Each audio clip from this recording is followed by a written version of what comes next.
Jau rytoj, penktadienį, Liepos 18 dieną, jūsų laukia naujas vienintelio Panevėžio rajono laikraščio Tėvynė numeris. Kaip ir kiekvieną savaitę, skaitytojai Tėvynėje ras aktualių straipsnių, nuotaikingų istorijų, laisvalaikio skaitinių ir kitos naudingos informacijos.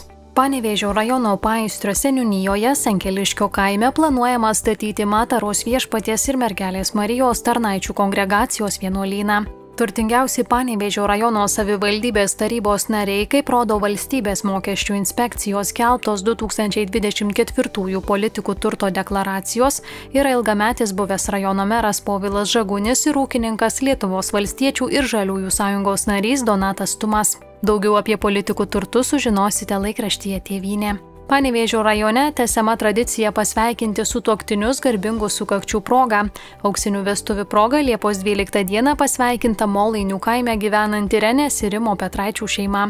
Šiųmetinės pavasarinės šalnos stipriai pakoregavo Panevėžio rajono sodininkų ir uogininkų planus, o labiausiai tai pajunta tie, kurie nori patys rinktis vasaros gėrybės. Dembavos medelynas ir ūkininkas Paulius Peičys dalyjasi informaciją apie gerokai sumenkusį derlių. Panevėžio rajone šalia Ystros aerodromo gyvena Stasė Juškienė, moteris, kurios energija ir kūrybiškumas užbūrė vos įžengus į jos namus. 4 hektarų valdose ji kuria erdvę kupiną gėlių, muzikos ir prisiminimų. Tai parkas gimęs iš gilios meilės aviacijai ir skausmingos netekties.